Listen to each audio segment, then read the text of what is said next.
Assalamualaikum warahmatullahi wabarakatuh. Alhamdulillah, wassalatu wassalamu ala rasulillah Muhammad ibn Abdillah wa ala alihi wa sahbihi wa man wala. Subhanaka la ilma lana illa ma 'allamtana innaka antal alimul hakim. Rabbi syrah li sadri wa yassir li amri wahlul 'uqdatan min lisani yafqahu qawli, amma ba'du. Alhamdulillah, hari ini kita akan melanjutkan kembali kajian kita di surat Al-Mulk, dan insyaallah akan jadi kajian yang terakhir. Artinya kita akan bahas sampai dengan selesai ayatnya ya. Kemarin kajian kita sampai dengan di ayat nomor 22, 23. Ayat 23 terakhir kemarin, kita akan membahas sisanya, yaitu 7 ayat yang sisanya. Mudah-mudahan Allah SWT karuniakan ilmu yang manfaat. Kita menjadi orang-orang yang dekat dengan Al-Quran, dan Al-Quran menjadi imaman wa nuran wa hudan wa rahmah. InsyaAllah Al-Quran jadi imam kita, jadi cahaya bagi kita, jadi pemandu kita, dan jadi sebab turunnya rahmat Allah SWT kepada kita sekalian insyaallah, jadi sebab hidayah bagi kita sekalian insyaallah. Amin ya rabbal alamin. 30 ayat kata Nabi Muhammad, hiya syafiyah hiyal munjiyah min adzabil qabr. 30 ayat surat Al-Mulk adalah surat yang dapat menyelamatkan seseorang, memberi pertolongan pada seseorang saat ia masuk ke dalam alam kubur. Mana man Nabi sallallahu alaihi wasallam illa ba'da an yaqra surat Tabarakal Mulk. Nabi Muhammad tidak akan pernah tidur di waktu malam melainkan sesudah beliau membaca surat Tabarakal Mulk. Dalam hadis yang lain Nabi Muhammad menyampaikan, awaddu law annaha fi qalbi kulli mu'min.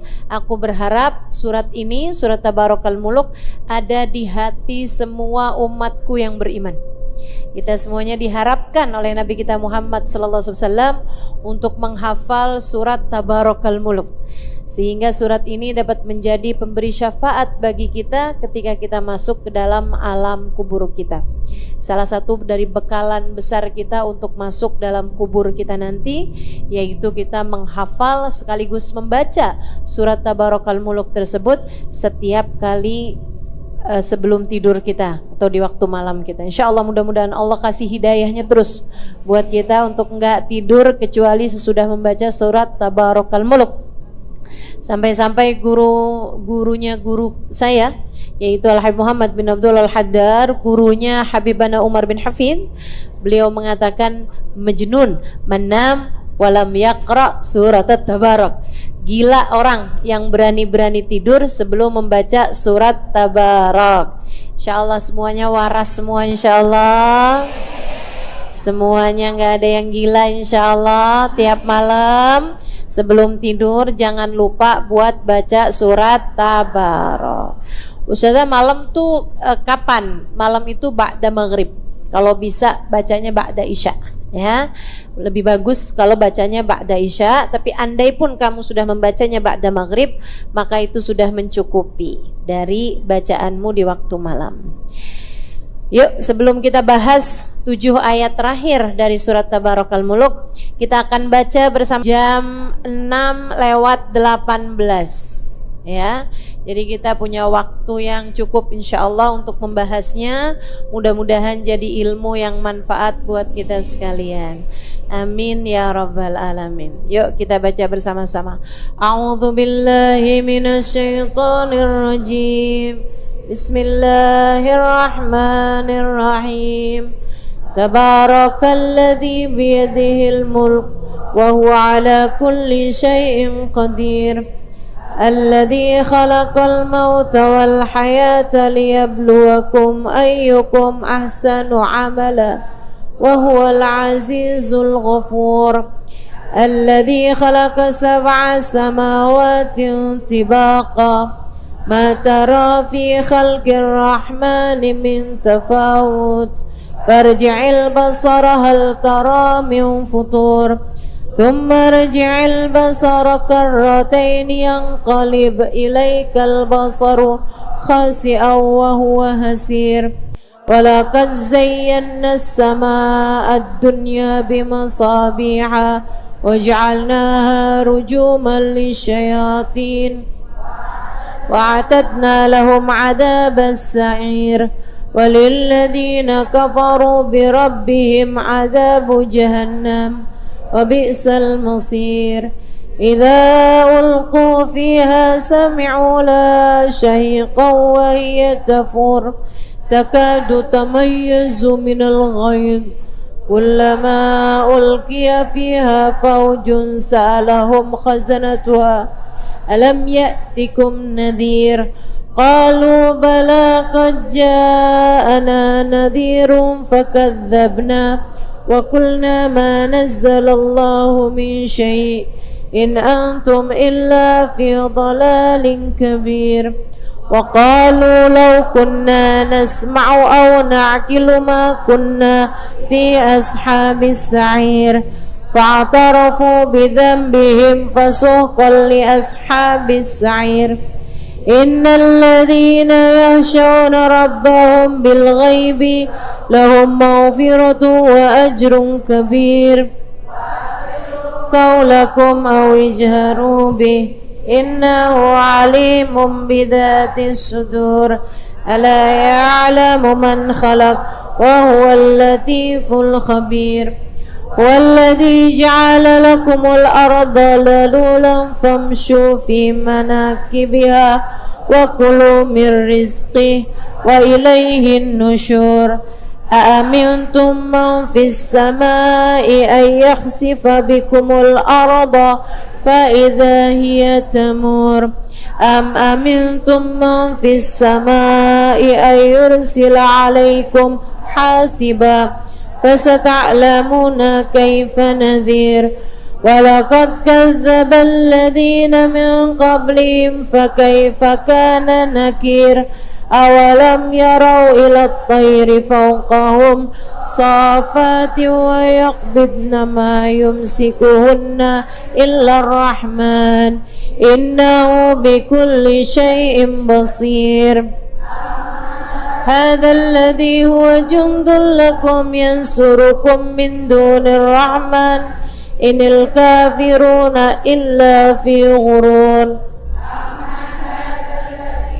يرزقكم إن أمسك رزقه بل لجوا في عتو ونفور أفمن يمشي مكبا على وجهه أهدى أمن يمشي سويا على صراط مستقيم قل هو الذي أنشأكم وجعل لكم السمع والأبصار والأفئدة قليلا ما تشكرون قل هو الذي ذرأكم في الأرض وإليه تحشرون ويقولون متى هذا الوعد إن كنتم صادقين قل إنما العلم عند الله وإنما أنا نذير مبين رأوه زلفة سيئت وجوه الذين كفروا وقيل هذا الذي كنتم به تدعون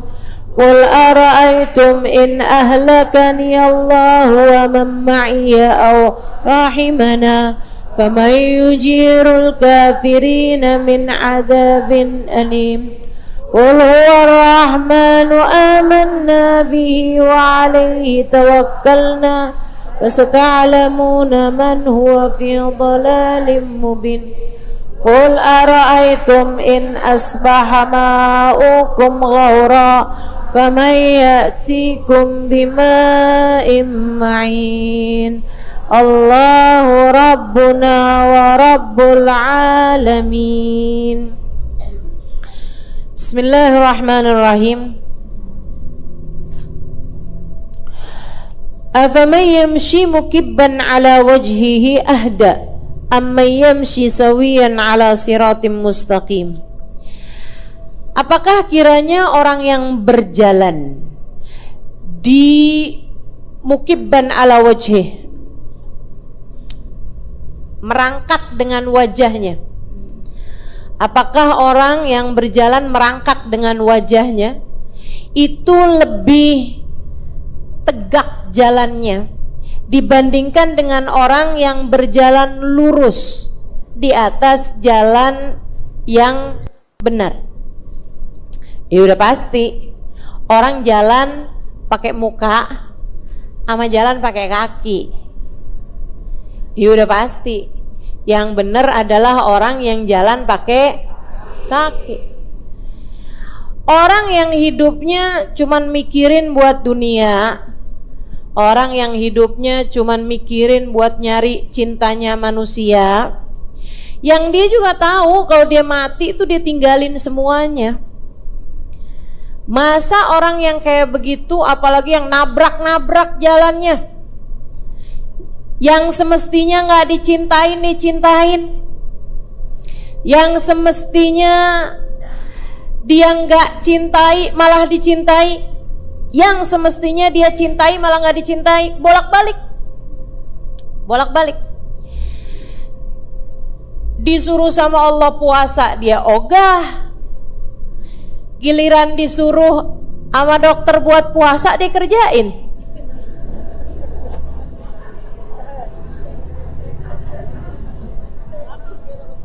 Betul gak? Masya Allah. Yang jalannya nabrak-nabrak nih, ampe duit orang dia makan, harta warisan buat saudaranya dia kuasain, duit nemu di saku baju suami,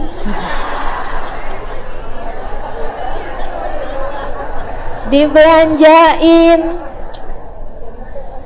nabrak-nabrak hidupnya. Orang yang jalannya nabrak-nabrak, yang salah dianggap benar, yang benar dianggap salah, begitu ya. Itu sama kayak orang yang jalan mukibban ala wajhi, jalannya pakai muka. Kamu kalau jalan itu pakai kaki, jangan pakai muka. Kalau mikir pakai otak, jangan pakai kaki, begitu kan? Semua ada fungsinya masing-masing, semua ada tugasnya masing-masing. Kalau jalan pakai kaki, kata Allah, biar kamu gak nabrak-nabrak. Mikir pakai otak, lihat pakai, dengar pakai, punya rasa pakai hati. Jangan punya rasanya pakai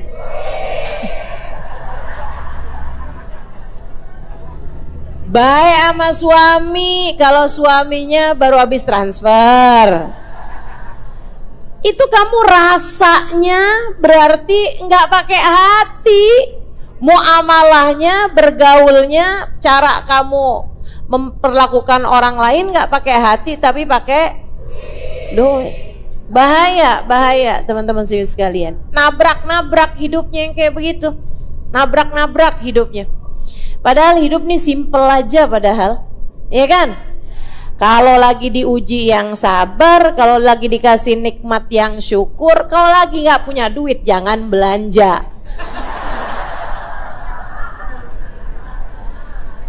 Gampang, hidup nih gampang, yang ribet kamu. Ayo nih, kita belajar untuk bikin hidup nggak ribet. Orang jalan pakai muka, mau orang jalan pakai kaki, ribetan mana coba? Pakai muka, ribet bener kamu. Begitu kan? Allah bilang, "Afaman yamshi mukibban ala wajhi ahda amma yamshi ala siratim mustaqim." Qul, kata Allah, sampaikan kepada umatmu wahai Nabi Muhammad, huwallazi ansha'akum, huwallazi, Allah lah yang ansha'akum, menciptakan. Apa bedanya ansha'a dengan khalaq? Mirip sih sebenarnya, cuman kalau ansha'a itu minal adam, menciptakan dari enggak ada menjadi ada.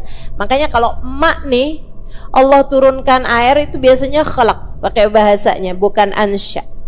Ya, karena airnya itu kan dari air hujan tuh, asalnya dari air laut kan gitu tuh, dipindah-pindahin ya. Nah itu biasanya pakai khalaq. Tapi kalau ansya itu sesuatu yang asalnya sama sekali nggak ada. Ansyakum, dialah Allah alladzi ansyakum, yang telah menciptakanmu dari tidak ada menjadi ada. Dari ayat ini kita juga bisa memberikan mafhum, memberikan pemahaman bahwasanya dalam Islam itu tidak ada reinkarnasi, teman-teman. Semua orang menghadapi kehidupannya sendiri, tidak melanjutkan kehidupan seseorang. Sebab kita ini oleh Allah bilang huwaladzi ansya'akum, Allah lah yang telah menciptakan kalian dari nggak ada menjadi ada. Bukan diputer-puterin, orang udah mati kemudian tumbuh hidup lagi jadi cacing. Karena dulunya suka ngambilin duit suami, akhirnya lahir lagi jadi tikus. Enggak gitu. Kita dalam Islam tidak ada maksudnya Allah Subhanahu wa taala mengajarkan kepada kita bahwasanya reinkarnasi itu tidak ada. Islam tidak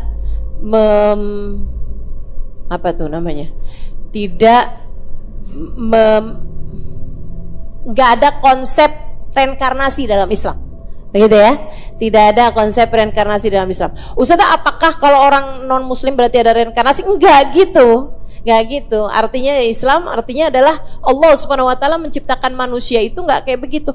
Sebab kalau seperti itu zalim. Padahal Allah Subhanahu Wa Taala wa makanallahu bidzallamin lil ibad. Allah Subhanahu Wa Taala tidak akan pernah berbuat kezaliman kepada hamba-hambanya. Maksud saya, kalau kita ini hidup saya yang sekarang adalah hasil dari hidup saya yang sebelumnya. Kalau di hidupan yang saya sebelumnya itu saya bagus, saya sekarang diberi balasan atas kehidupan saya, atas kebagusan kehidupan saya di masa yang lalu, oke lah ya.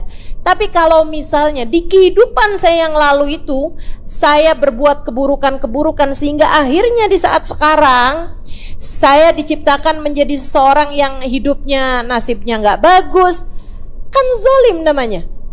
Bukankah artinya Allah berbuat kezaliman? Siapa yang bikin, siapa yang dibalas, betul? Betul nggak?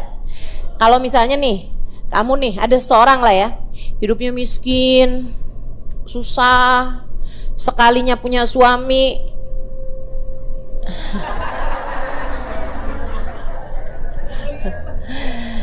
iya macam-macam lah ya, pelit misalnya begitu kan? Iya kan, udahlah pelit, suka main perempuan pula gitu. misalnya.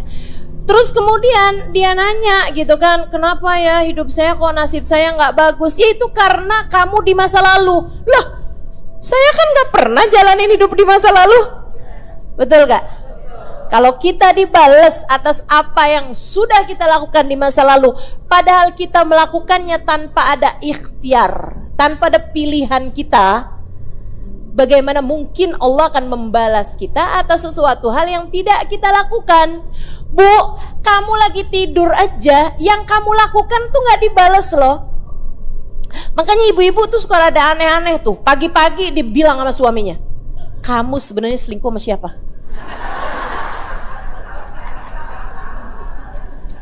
Tunggu dulu. Kok kamu bisa kayak begitu nuduh saya gitu? Iya, tadi malam saya ngimpi. Itu yang dilakukan di waktu mimpi, nggak ada urusan apa-apa sama di alam nyata, teman-teman. Nggak bisa kayak begitu. Ada orang nanya sama saya, Ustazah, saya tadi malam ngimpi Ustazah. Terus, saya tadi malam Ustazah ngajarin saya satu bacaan, tapi saya lupa. Bacaannya apa Ustazah? Nanti malam kamu tidur lagi, kamu ngimpi lagi, tanyain no. Lah orang diajarinya di waktu mimpi, ditanyainnya di masa jaga. Ya mana saya tahu. Ya Allah. Jadi teman-teman saudariku sekalian saya muliakan, di dalam mimpi aja kita nggak dihisap. Bahkan kamu kalau ngigau tuh nggak ada hisapnya. Misalnya kamu ngigau, terus kamu tendang-tendangin suami, ngigau ya, ngigau. Awas sengaja lain urusan. Ngigau nih ceritanya, terus kamu tendang suami kamu sampai jatuh di tempat tidur gitu kan. Apakah kamu berdosa? Enggak. Segitunya yang ngerjain kamu loh, tapi tanpa kesadaran. Apatah lagi kalau misalnya ternyata di masa lalu gitu kan, Allah menciptakan kita menjadi seseorang, kemudian kita berbuat baik atau berbuat jahat di masa itu, kemudian kita dibales sekarang di masa ini. Itu nggak begitu konsepnya, nggak gitu.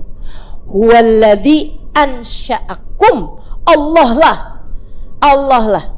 Qul huwaladzi ansya'akum, Allah lah yang menciptakan kalian, ansya'akum, dari sejak awal. Maksudnya dari asalnya nggak ada menjadi ada, gitu ya. Halimah terus ya udah ini gitu. Jangan kemudian nyari sejarah. Dulunya siapa nih Ustaz Halimah terus? Lah dulunya siapa ya? Saya Halimah terus, Bu, anaknya Pak Haji Usman. Udah lah usah nanya asalnya dia siapa gitu kan.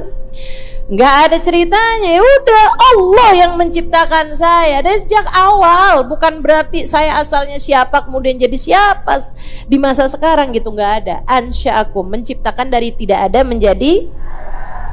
Wa ja'ala lakumus sam'a wal absara wal afidah. Allah lah yang telah menciptakan untuk kalian, ja'ala, menjadikan, lakum, untuk kalian, as-sam'a, as-sama', pendengaran, wal absar, penglihatan, wal afidah, dan hati. Hati, sanubari, nurani. Nah ini ya, hati, perasaan.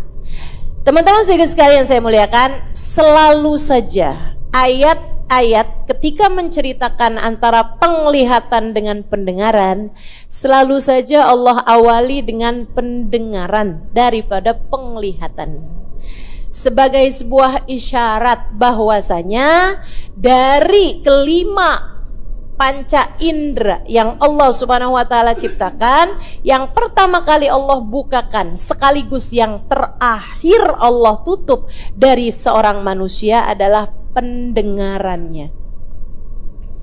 Jadi Allah tuh selalu sam'a tuh duluan daripada basar atau absar, ya. Itu selalu aja matanya belakangan, tapi yang pendengaran tuh duluan. Bu, itu udah Allah sampaikan dalam firman-firmannya. Mau manusia ngerti atau belum ngerti, mau udah ada mikroskop belum ada, mau udah ada sekarang ini namanya ronsen, ya kan ya, USG, bayi dalam kandungan tuh diapain tuh? Di USG. Ibu-ibu saudaraku sekalian, sekarang sampai bisa udah 4 dimensi, Bu, 4 dimensi. Jadi ini ya, masih dia dalam kandungan 6 bulan, itu udah kelihatan loh mirip siapa. Beneran, saya aja baru tahu. Itu ternyata udah kelihatan mirip sama siapa. Udah kelihatan hidungnya mancung apa nggak mancung. Dia masih 6 bulan di dalam kandungan ibunya udah kelihatan.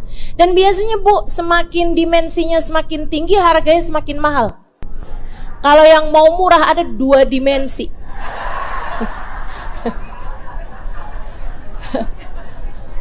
Bahkan 1 dimensi. 2 dimensi itu butuh diduga. Jadi cuman pakai diduga-duga doang sama itunya ya, sama bida. Ini biasanya kalau kayak gini cewek nih. Ini biasanya kalau kayak gini cowok gitu kan. Nah itu ya. Jadi Allah SWT membuka lebih dulu pendengaran daripada penglihatan. Makanya nih orang zaman sekarang nih, sesudah adanya dimensi-dimensi ini ya, udah adanya USG ini, mereka baru tahu kalau ternyata bayi dalam kandungan ibunya itu sudah bisa mendengar. Kamu ingat gak? Ingat katanya. Kamu ingat gak waktu kamu masih di dalam rahim ibu kamu dengar apaan? Enggak inget. Tapi Bu, nih subhanallah, tapi ya, yang pertama kali dibuka pendengaran itu sebabnya mereka dengar apa yang disampaikan sama orang tuanya atau orang di sekelilingnya saat dia berada dalam rahim ibunya. Dan itu sebabnya yang akan menjadikan dia itu, walaupun dia nggak inget, tapi dia secara otomatis menyukai sesuatu yang biasa dia dengarkan saat dia berada dalam rahim ibunya. Makanya kalau kamu lihat, ini anak demen banget sih berantem, coba inget-inget. Ingat. Lagi hamil kerjaanmu berantem mulu sama suami, nuntut mulu sama suami, akhirnya anak kayak begitu demenannya nuntut mulu mamanya, minta ini minta itu, nuntut ini nuntut itu, enggak kelar-kelar. Ustazah, anak saya diajarin ngajinya susah banget, ingetin waktu hamil. Quranmu gak pernah kamu buka. Gimana anakmu mau denger, mau seneng dengerin kajian, dengerin ilmu, dengerin Quran, kalau kamu waktu hamil hobinya dengerin gosip melulu. Ustazah, anak saya demen drama, Ustazah. Dari kecil seneng banget mendrama. Anak kamu waktu hamil senengannya nonton drama aja. Ya Allah, Bu, ayolah. Ustazah, anak saya perempuan, Ustazah, centilnya luar biasa.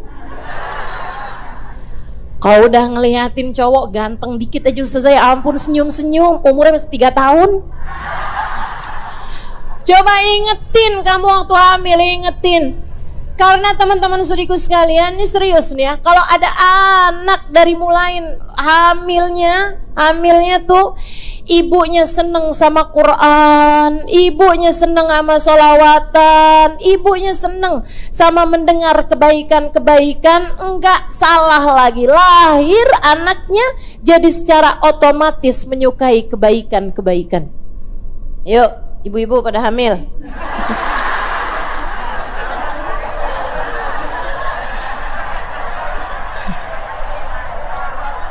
Ajakannya hamil.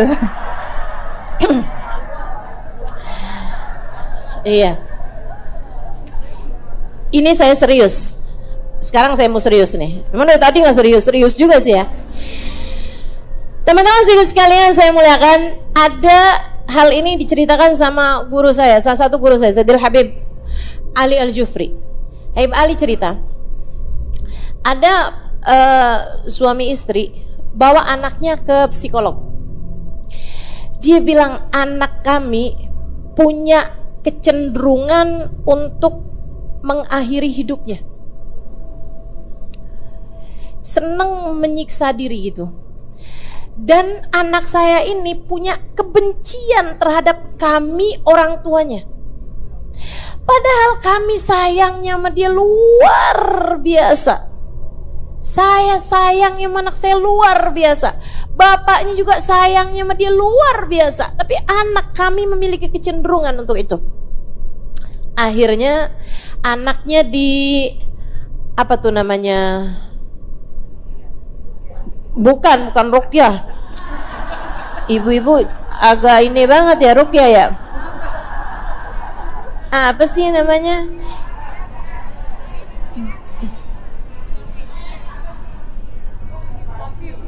Ya, semacam hipnotis ya, semacam itu. Jadi digali bawah sadarnya, alam bawah sadarnya digali gitu. Ya, itulah. Jadi dia di ini ya negara yang canggih gitu ya, nggak yang kemudian pakai yang lihat mata saya, nggak gitu.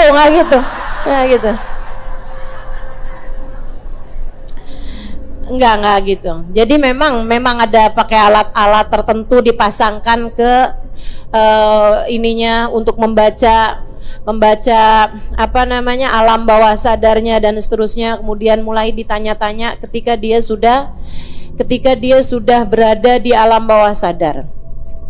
Teman-teman sekalian, akhirnya habis selesai di hipnoterapi itu ya, dihipnotis anaknya itu, kemudian psikolognya bilang gitu kan, anak kamu itu punya kesadaran bahwa kalian berdua orang tuanya pernah akan menghilangkan nyawanya.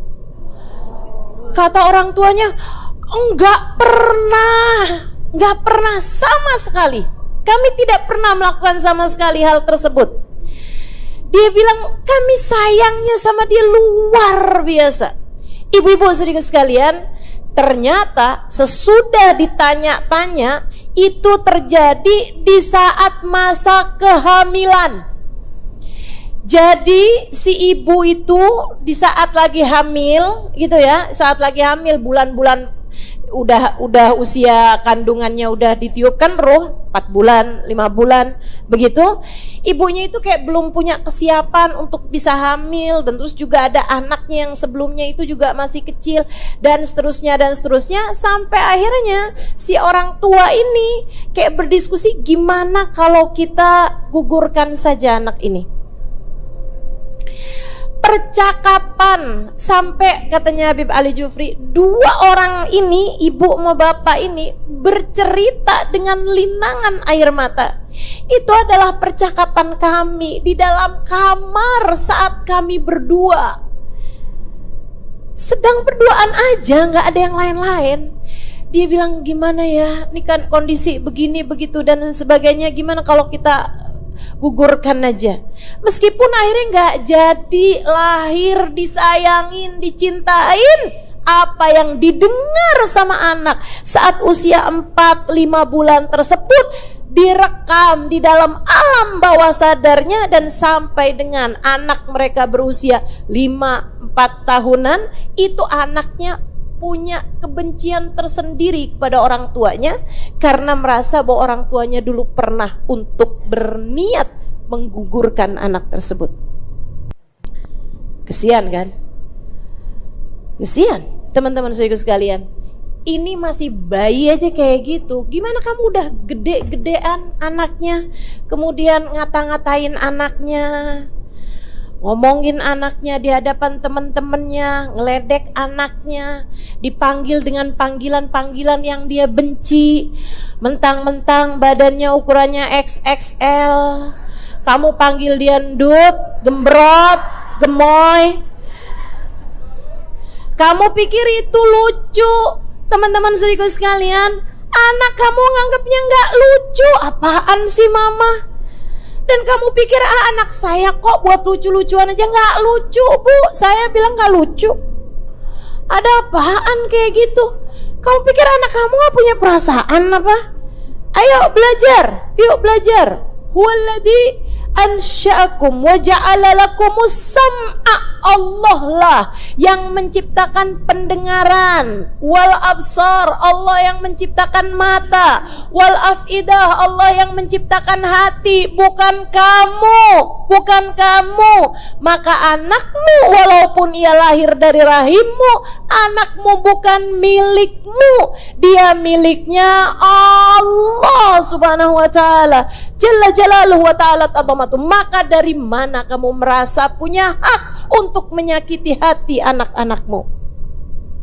Siapa yang bilang kamu punya hak buat menyakiti hati anakmu? Nggak ada, nggak ada. Anakmu bukan punya kamu. Teman-teman sekalian, kamu nih ya yang suka marah sama anaknya sekalipun, mau nggak kalau ada orang lain marahin anak kamu? Kamu nggak mau. Kamu nggak mau. Ada tetangga tiba-tiba marah-marahin anak kamu, kamu marah. Kenapa kok kamu Marahin anak saya lagi gantiin kamu.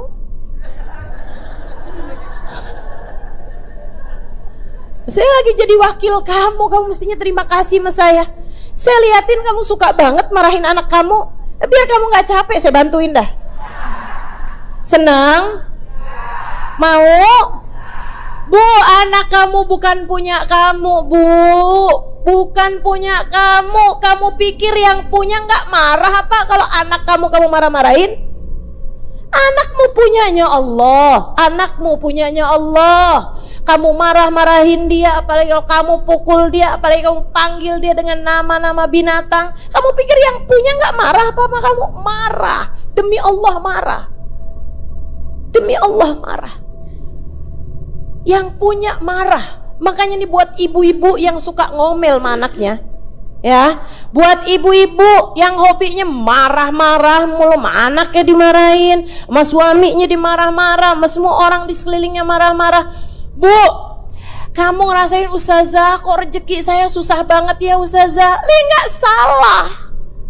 Nggak salah rezekimu seret. Nggak salah hidupmu susah. Kerjaanmu tuh kayak gitu mulu, marah-marah pulu. Yang punya kehidupan nggak seneng sama kamu, nggak respect sama kamu, sehingga akhirnya kehidupanmu dibuat sulit karena kamu bikin sulit kehidupan orang lain. Jelas? Ayo nih yang suka marah-marah tobat. Tobat. Ini saya kalau ngomongin kayak gini lama-lama saya marah-marah nih. Katanya gak boleh marah-marah. Wa ja'ala lakumus sam'a wal absara wal af'idah. Jadi pendengaran duluan diciptakan sama Allah Subhanahu wa taala daripada penglihatan. Wal afidah, daripada hati dan perasaan juga.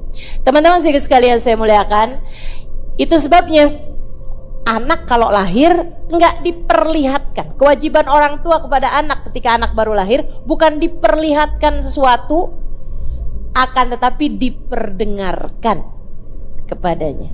Karena memang sam'a duluan daripada absar. Sehingga sekalian begitu anak lahir langsung kan bapaknya adzanin, bukan yang kemudian lihat ini bapak. Betul kan? Enggak yang kemudian mamanya bilang nah ini mama. Enggak ada. Begitu lahir langsung Allahu Akbar, Allahu Akbar.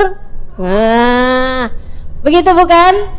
Iya. Ini yang modelannya rada-rada nggak terarah hidupnya, waktu azan nggak dia, waktu lahir nggak diadanin kayaknya nih. Masya Allah. Jadi teman-teman sekalian, waktu lahir tuh diadanin, ya. Ustazah katanya itu nggak ada hadisnya Ustazah. Oh siapa bilang? Memang ngaji itu makanya emang perlu guru tuh gitu teman-teman. Biar ya.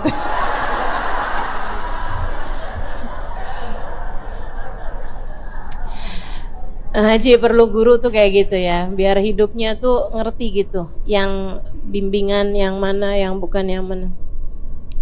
Katanya nggak perlu diazanin, nggak perlu dikomatin karena hadisnya dhaif. Hadis dhaif itu ada banyak hal yang kadang-kadang bisa jadiin dia kuat. Salah satunya adalah amalan yang dilakukan oleh para sahabat. Jadi hadisnya diriwayatkan bahwasanya Nabi Muhammad dikabarin telah lahir Sayyidina Husain. Sayyidina Nabi Muhammad SAW bergegas menuju Husain, kemudian membawa anak tersebut, maksudnya mengangkat anak tersebut dan mengadzani di telinganya yang kanan serta mengiqamati di telinganya yang kiri, sebagaimana hal itu telah dilakukan ketika kelahirannya Sayyidina Hasan, abangnya. Dan artinya bahwa Nabi Muhammad saat Hasan lahir begitu juga, saat Husain lahir begitu juga. Sedikit sekalian saya muliakan, dan itu diamalkan ketika lahir anak-anak yang lain oleh Sayyidina Ali. Mas Sayyidina Ali punya Ustazah anak yang lain yang selain daripada Sayyidah Fatimah? Punya. ada nama anak beliau dari perempuan Bani Hanafiyah, yaitu Sayyidina Muhammad ibn al-Hanafiyah. Saudara sekalian, dikasih nama Muhammad. Anaknya lahir sesudah wafatnya baginda Nabi Muhammad sallallahu alaihi wasallam. Sayyidah Fatimah menikah. Memang semasa hidupnya Sayyidah Fatimah, Sayyidina Ali tidak menikah dengan perempuan manapun. Tapi sesudah wafatnya Sayyidah Fatimah Zahra, Sayyidina Ali menikah dengan beberapa orang perempuan.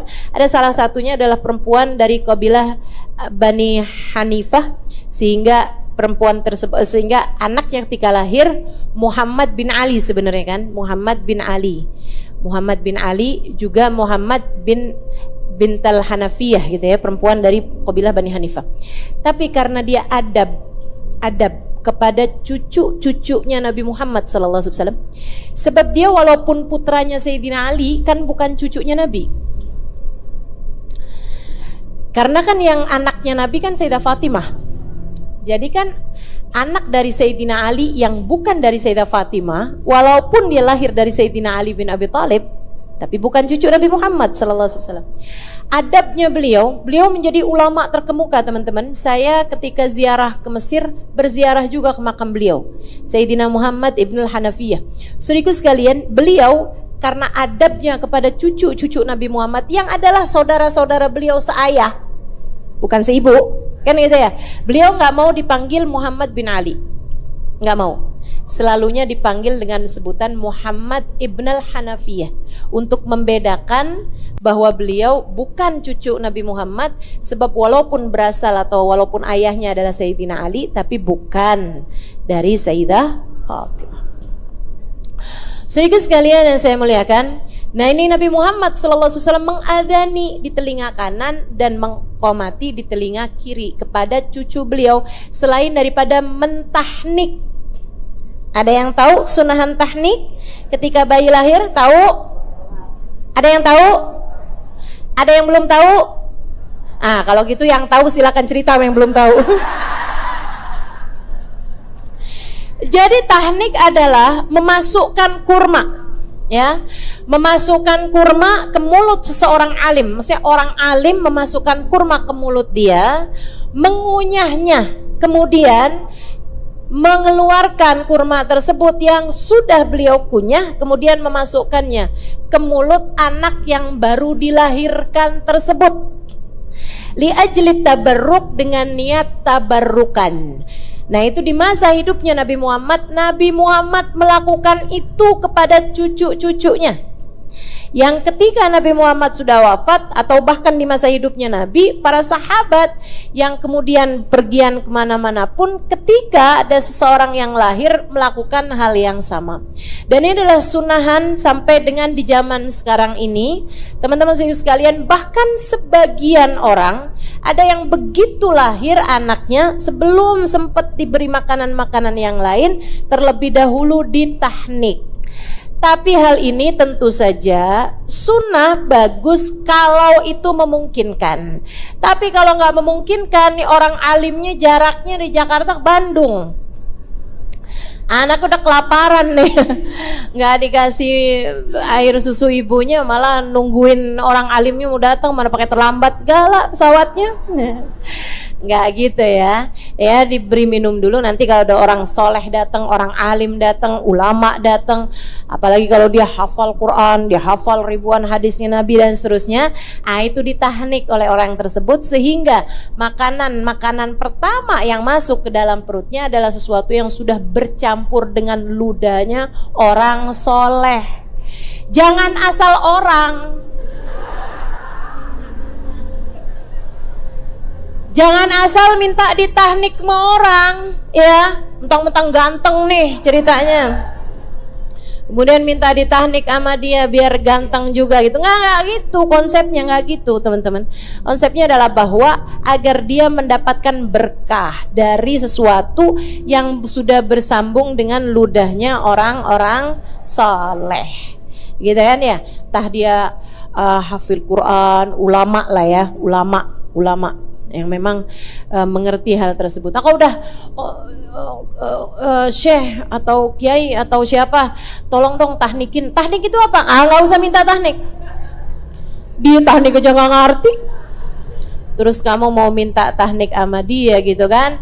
Nah, jangan begitu ya. Jadi memang yang memang sudah mengerti ilmunya dan memang sudah mendapatkan kayak semacam ijazah tahnik dari orang-orang yang sebelumnya. Karena memang itu dilakukan Nabi Muhammad, kemudian kepada generasi demi generasi, generasi demi generasi sampai ke zaman kita yang sekarang ini.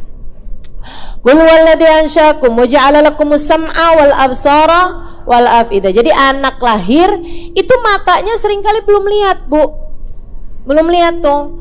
Tungguin, nggak apa-apa gitu kan. Ini anak saya kenapa ya? Kok dia nggak mau ngeliatin saya? Bukan nggak mau ngeliatin, dia emang belum lihat aja. Belum lihat. Tungguin, ntar berapa hari dia baru bisa lihat tuh. Katanya yang pertama kali dilihat adalah ibunya, gitu ya. Dia baru bisa lihat ibunya. Nah, ini saya ketika lahir ada anak dari orang-orang yang saya dekat sama dia, saya bilang dari sejak bayi tuh, coba usahakan, kamu belum tentu bisa memberikan banyak hal kepada anak-anakmu, tapi usahakan setiap kali dia lihat kamu lagi senyum sama dia. Nah, itu bawa khair sangat banyak, teman-teman. Karena bagaimanapun anak tuh ketika lahir, apa rasa pertama kali yang hadir dalam dirinya adalah rasa takut. Makanya kenapa nangis? Kenapa nangis tuh dia punya ketakutan. Terutamanya adalah ketika ada namanya Ummu Sibyan. Ummu Sibyan itu adalah, kenal sama Ummu Sibyan? Kenalnya medasi mulu. Allahu Akbar. Jin yang lain gak kenal, setan yang lain gak kenal, kenalnya medasim aja. Ada namanya Ummu Sibyan. Disebutkan dalam hadis Nabi kita Muhammad sallallahu alaihi wasallam. Kata Nabi Muhammad, "Ma min maulud." Enggaklah seorang anak lahir kecuali dia akan menangis karena dia takut sama Ummu Sibyan. Illa Maryam, kecuali Sayyidah Maryam. Sayyidah Maryam ketika lahir nggak nangis waktu lahir. Kenapa? Karena ibunya sebelum lahir, tahu ibunya Maryam? Mama Maryam katanya. Kelakuan.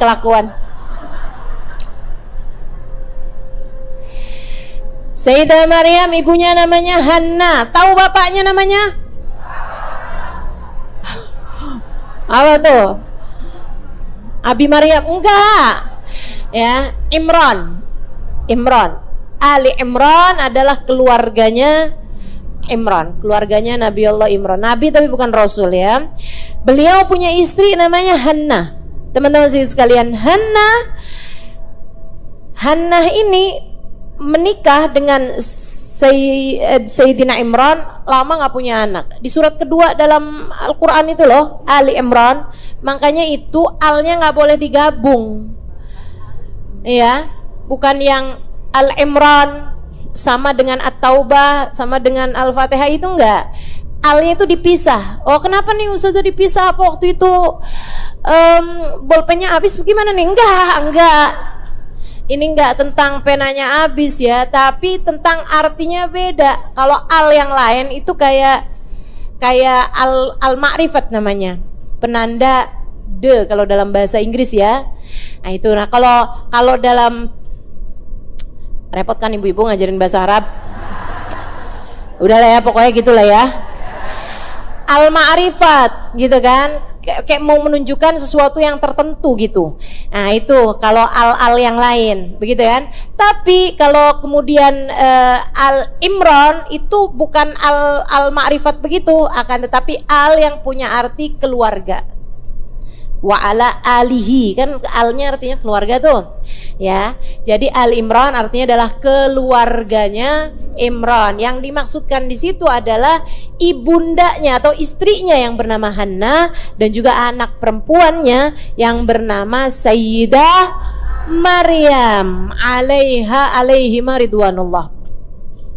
Nah, ketika Sayyidah Maryam itu lahir, ibunya nih Bu, emang itu perempuan yang sangat menginspirasi sekali ya.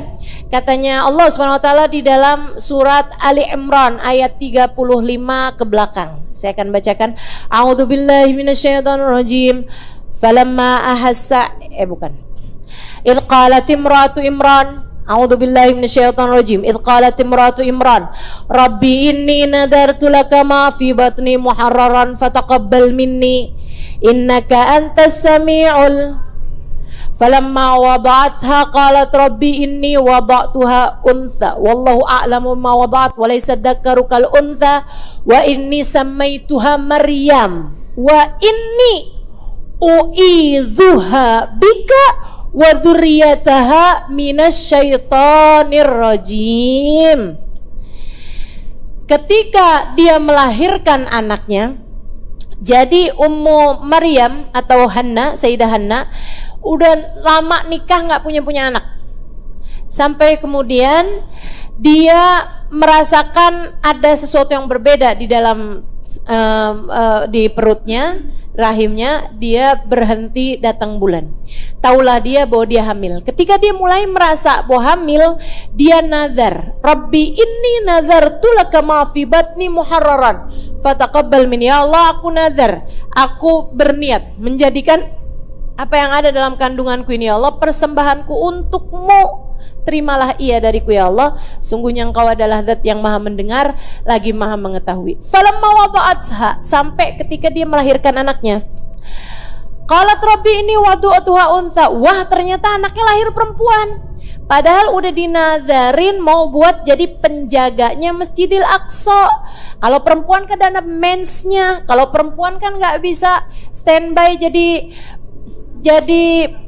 penjaganya masjid, begitu ya. Jadi imam atau jadi penjaga masjid kan ada waktu-waktunya, malah nggak bisa masuk masjid. Walaysa dzakaru kal untha, laki-laki kan nggak sama dengan perempuan. Wallahu a'lam wada'at, Allah tahu apa yang dilahirkan. Allah tahu. Walaysa dzakaru kal untha, laki-laki nggak sama perempuan, nggak sama. Dan Allah tahu apa yang dilahirkan. Jadi jangan ada sesiapapun yang bilang saya sebenarnya adalah laki-laki yang terjebak dalam tubuh perempuan. Allah keliru memasukkan saya nih ke dalam rahim ibu saya. Nggak ada ceritanya, Allah nggak tahu, nggak ada ceritanya, Allah keliru. Wallahu a'lamu bima wada'at, Allah tahu apa yang dilahirkan oleh seorang perempuan. Wa inni sammaituha Maryam. Aku beri nama anak ini dengan nama Maryam. Wa inni. Nah, ini ucapan nih. Ibu-ibu hamil, hafalkan ini. Nenek-nenek yang punya anak hamil, hafalin ini. Biar nanti kasih tahu anaknya enak. Nah, nanti kalau lahiran baca ayat ini, nak. Diajarin mau ustazah. Ayat mana? Apa tuh ya? Ali Imran ayat 36. Ya. Tapi bukan dari awal, bukan dari falamma wada'atha qalat rabbi inni wadu'tuha untha, enggak usah.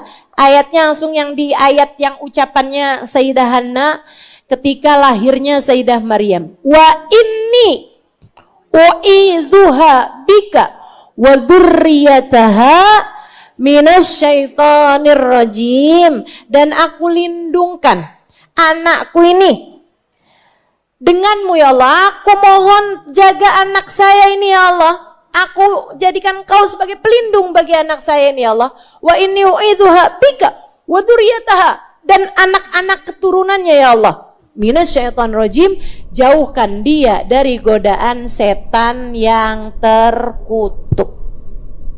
Katanya Nabi Muhammad SAW, anak tuh kalau lahir bakalan digangguin sama setan namanya Ummu Sibyan, kecuali lahirnya Maryam. Kecuali Sayyidah Maryam waktu lahir nggak digangguin sama si Ummu Sibyan.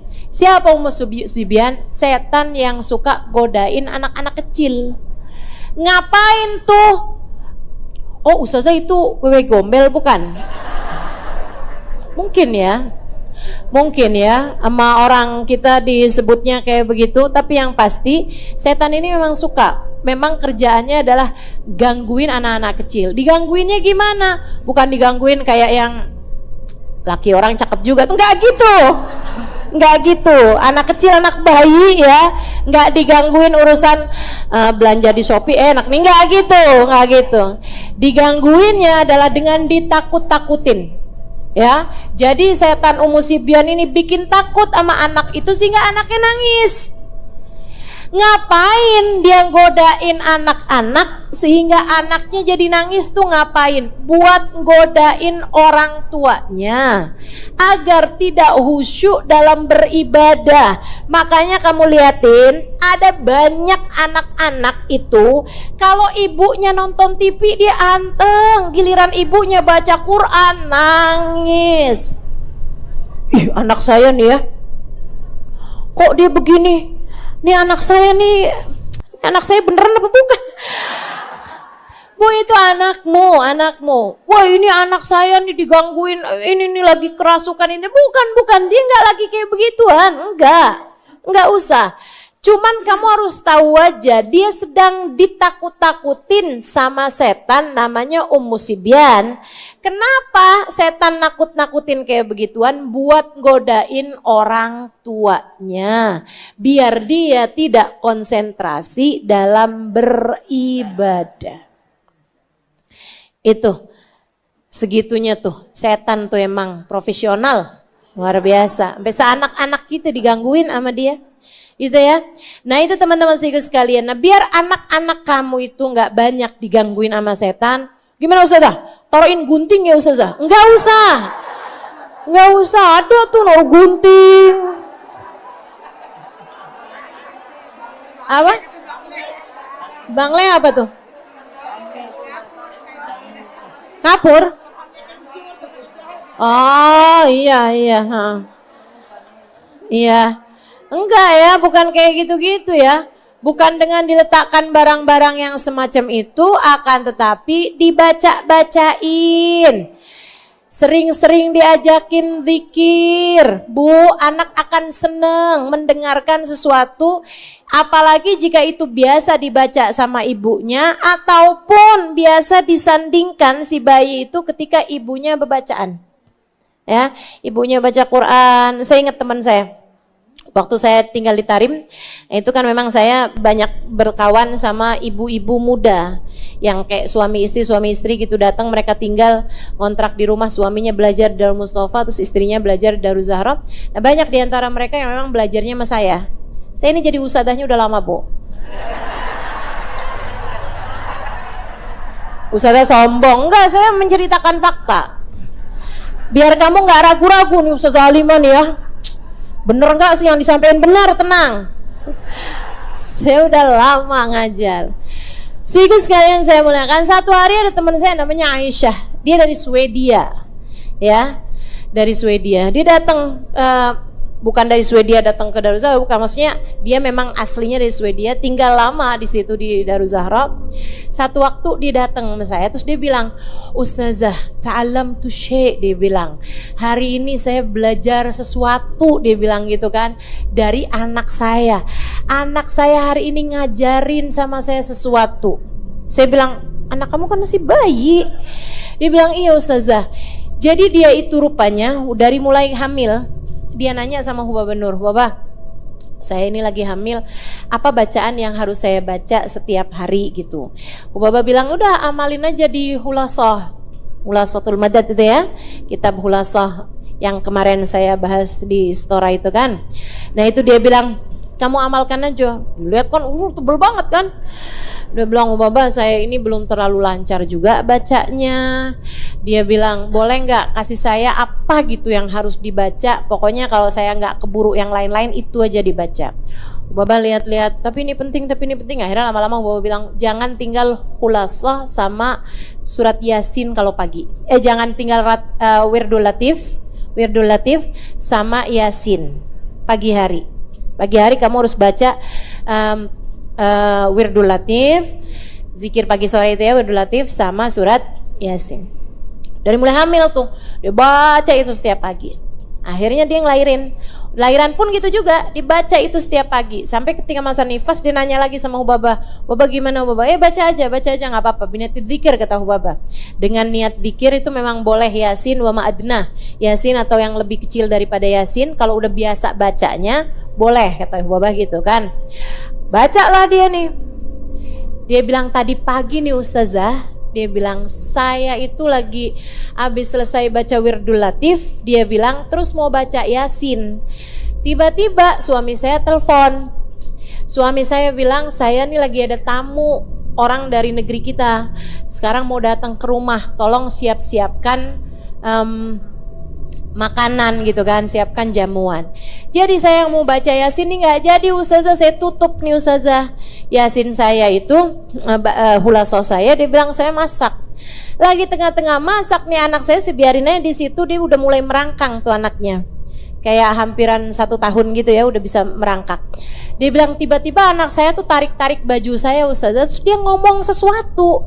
Nah kami nih di tradisi barat, itu kata pertama akan jadi masuk dalam biografi anak itu. Jadi kayak kalau kita tuh kan kalau ditanyakan cita-cita, padahal cita-cita ganti mulu ya kita ya. Nah itu waktu zaman dia bilang kalau di kami itu biasanya yang jadi pertanyaan itu adalah kata pertama. Kata pertama seorang anak itu jadi suatu hal yang penting, masuk kayak dalam apa namanya biodatanya gitu, dalam biodatanya si anak itu tuh masuk gitu kan, kayak gitu. Jadi dia bilang ketika anak saya ngomong sesuatu ini bakalan jadi kata pertama yang keluar dari mulut dia. Jadi saya matiin kompornya, dia bilang kayak gitu. Saya serius langsung ambil HP, saya mau denger kata pertama dia itu apa. Dia bilang Ustaz tahu dia ngomong apa? Ditarik-tarik baju saya, dia bilang Yasin, Yasin. Yang dibacanya adalah Yasin. Kayak dia nagih ke mamahnya, mana mamah Yasin saya? Pagi ini kamu belum baca Yasin, mamah mana Yasinnya? Subhanallah. Ini kalau ibu-ibu nih kayaknya tarik-tarik anaknya bilang kul.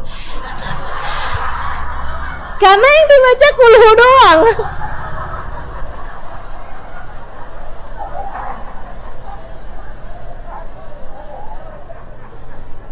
Oke, baiklah. Jangan sampai anakmu kemudian nagih infotainment, ya kan? Nagih gosip, astagfirullah. Ayo deh kita benerin hidup kita deh, insyaallah ya. Jadi yang pertama kali didengar oleh anak ketika baru lahir adalah yang pertama kali dibuka dari panca inderanya adalah pendengaran, wal absar, dan penglihatan. Allah Subhanahu wa taala yang menciptakan, menjadikan mata, menjadikan telinga, wal afidah, dan juga menjadikan hati, qalilan ma tashkurun. Tapi kalian tuh sedikit banget bersyukurnya, kata Allah gitu. Aduh, disinggung-singgung nih kita sama Allah Subhanahu wa taala. Giliran lagi pandangan matanya kabur, waduh panik. Giliran lagi datang sakit sedikit, flu dikit, oh panik. Giliran ini panik, giliran itu panik. Tapi sama Allah Subhanahu wa taala dikasih bertahun-tahun nih, mata enggak pakai bayar, telinga enggak pakai bayar, ya kan? Perasaan hati kita nih sama Allah Subhanahu wa taala dikasih segala macam kenikmatan. Kita nggak syukurin, tapi giliran datang ujian sedikit aja orang se-RT se-RW tahu semua. Masya Allah. Ayolah, bismillah, kata Allah. Qalilan ma tusykurun, kalian susah banget mau syukurnya. Qul huwallazi dara'akum fil ardi. Qul, katakan kepada umatmu wahai Nabi Muhammad, huwallazi, katakan kepada segenap umat manusia, huwallazi dara'akum fil ardi, huwallazi, Allah lah, alladzi, zat, dara'akum, yang telah membiakkan kalian, kembangkan kalian dari kecil ke besar, dari sedikit ke jadi banyak, gitu kan. Saya yakin nih 20 tahun yang lalu orang Tebet nggak segini banyak. Tambah banyak kan begitu ya. Nah, apalagi orang Indonesia begitu kan, tambah banyak. Ada sih sebagian negara yang malah kurang orang. Sampai saya pernah baca tuh di Jepang ada sekolahan yang jadi tutup karena muridnya sisa 2. Pas buka pendaftaran yang masuk cuma 2 orang, akhirnya disuruh sekolah yang lain, sekolahannya tutup, teman-teman sekalian. Kurang orang, kenapa gitu? Nggak pada mau kawin, nggak pada mau punya anak, ribet gitu kan, ngurusin anak. Udahlah, nggak usah punya anak, gitu tuh mereka tuh. Ya Allah, karena nggak diajarin konsep pahala. Sementara kita ini yang jadi ibu semua ada nilai pahalanya. Kamu nyusuin anakmu nilai pahala. Ini saya kasih tahu, ibu-ibu yang menyusui anaknya jangan nggak nyusuin anak. Ini gimana sih kata-katanya? Ibu-ibu yang pada punya anak jangan memutuskan untuk tidak menyusui anakmu. Kan ada tuh, ya kan, takut badannya berubah, takut ini itu. Kecuali kalau memang Allah nggak kasih keluar, ya itu lain lagi. Ya itu sama aja kayak orang bukannya mestinya punya banyak anak, kok usah nggak punya anak. Nah, lain lagi tuh, lain lagi gitu ya, emang nggak dikasih gitu kan. Tapi kalau misalnya kamu punya anak dan kamu bisa menyusui anakmu, dalam artian ASInya keluar dan memang anaknya juga sehat, memungkinkan untuk disusuin gitu kan. Nah itu jangan sampai nggak nyusui anak.